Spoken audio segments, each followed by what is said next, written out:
ये कहानी 4 स्त्रियों की है जो आत्मज्ञान पाने के लिए भिक्षुणी बनना चाहती थीं।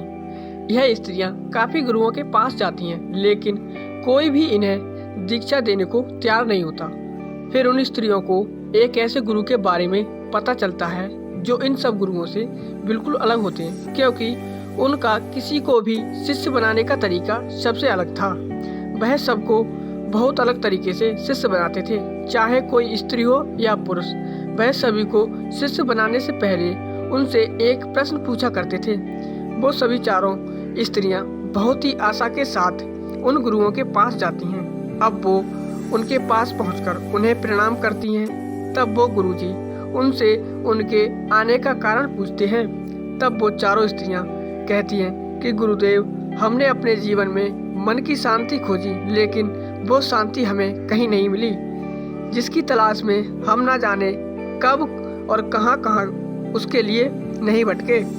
हम आपसे दीक्षा लेकर भिक्षुक बनना चाहते हैं और परम सत्य की खोज में लगना चाहते हैं। वह गुरु कहते हैं कि ठीक है, मैं तुम्हें दीक्षा दूंगा, लेकिन उसके लिए तुम्हें मेरे प्रश्न का उत्तर देना होगा। यदि तुम मेरे प्रश्न का उत्तर सही नहीं दे पाती हो तो मैं तुम्हें दीक्षा नहीं दूंगा। प्रश्न बहुत सरल है, क्या तुम तैयार हो? तब वो चारों स्त्रियां कहती हैं कि ठीक है गुरुदेव, हम तैयार हैं।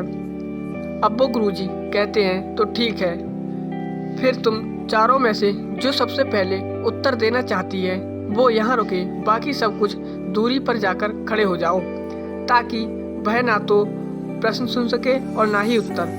वह स्त्रियां ऐसा ही करती हैं और वह अलग जाकर खड़ी हो जाती हैं। तब गुरु पहली स्त्री से प्रश्न पूछते हैं।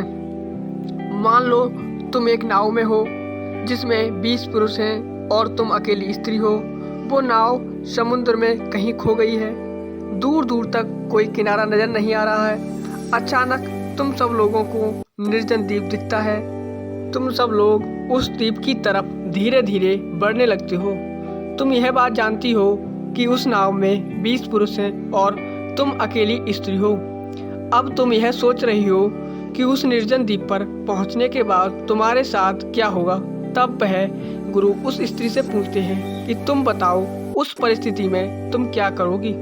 तब वह स्त्री कहती है कि मैं ऐसी स्थिति में अपनी इज्जत बचाने के लिए समुद्र में छलांग लगा दूंगी और अपनी जान दे दूंगी।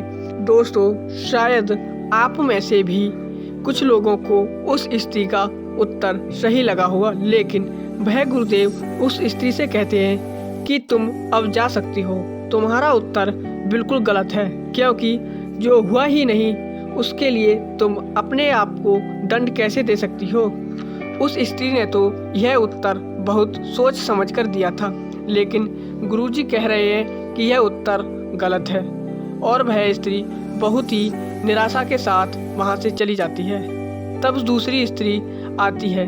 गुरुदेव उससे भी बिल्कुल वही प्रश्न करते हैं कि मान लो तुम एक नाव में जा रही हो। नाव में 20 पुरुष हैं और तुम अकेली स्त्री हो। वह नाव समुद्र में कहीं खो गई है। उसे कोई किनारा नहीं मिल रहा। अचानक उन्हें एक निर्जन द्वीप नजर आता है।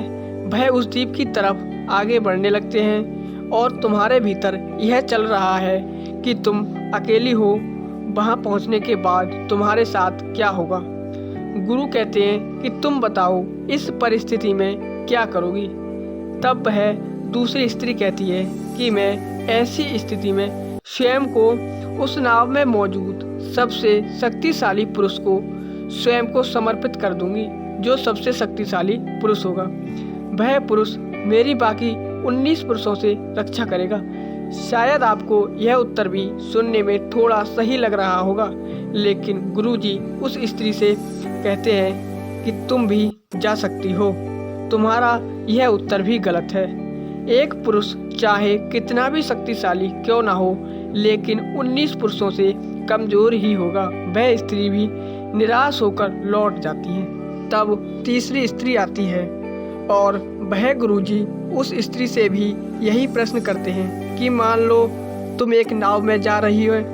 उस नाव में 20 पुरुष मौजूद हैं और तुम अकेली स्त्री हो। वह नाव समुद्र में कहीं खो गई है।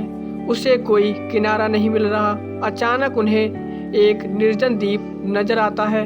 वह उस द्वीप की तरफ आगे बढ़ने लगते हैं और तुम्हारे भीतर यह चल रहा है कि तुम उन 20 पुरुषों के बीच अकेली हो। वहां पहुंचने के बाद तुम्हारे साथ क्या होगा? गुरु कहते हैं कि तुम बताओ, तुम इस समस्या से में कैसे क्या करोगी? तब वह स्त्री कहती है कि बाकी सब तो ठीक है, 20 पुरुष हैं, मैं अकेली हूँ, नाव समुद्र में खो गई है, निर्जन द्वीप पर पहुँचने वाले हैं, परंतु इन सब में समस्या क्या है? क्योंकि वो स्त्री पेशे से एक वेश्या थी। वह कहती है कि वह पुरुष हैं और मैं स्त्री, वह अपनी ज़रूरत पूरी करेंगे और मैं अपनी। इसमें समस्या कैसी? तीसरी स्त्री का उत्तर सुन गुरुजी कहते हैं कि तुम भी जा सकती हो। तुम्हारा उत्तर भी गलत है। वह स्त्री भी लौट जाती है। अब आखिर में वह चौथी स्त्री आती है। गुरुदेव उससे भी वही प्रश्न करते हैं कि मान लो कि तुम एक नाव में जा रही हो, उस नाव में 20 पुरुष मौजूद हैं और तुम अकेली स्त्री हो। वह नाव समुद्र में कहीं खो गई है, उसे कोई किनारा नहीं मिल रहा है। अचानक तुम सबको एक निर्जन द्वीप नजर आता है। वह सब उस द्वीप की तरफ आगे बढ़ने लगते हैं और तुम्हारे भीतर भी यह चल रहा है कि तुम उन 20 पुरुषों के बीच अकेली हो।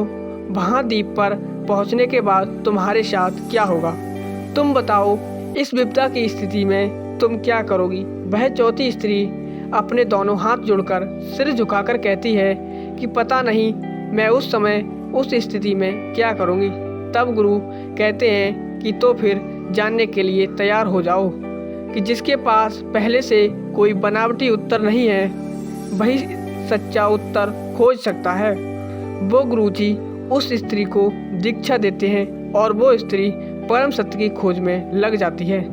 दोस्तों, अक्सर हमारे मन में कभी किसी को दूर से ही देखकर मन में अजीब अजीब से विचार आने लगते हैं, लेकिन कभी हम ये नहीं सोचते कि उसके मन में हमारे प्रति कैसा भाव है, हमारे लिए गलत भाव है या अच्छा। जैसे कि उन तीनों स्त्रियों ने अपने मन में उन 20 पुरुषों के लिए नकारात्मक विचार पैदा कर लिए, पर हमें ऐसा नहीं करना चाहिए। पहले हमें जान लेना चाहिए कि उसके मन में हमारे प्रति कैसा भाव है, तब कोई निर्णय लेना चाहिए। तो दोस्तों, आज की वीडियो में बस इतना ही। मिलते हैं अगले वीडियो में। धन्यवाद।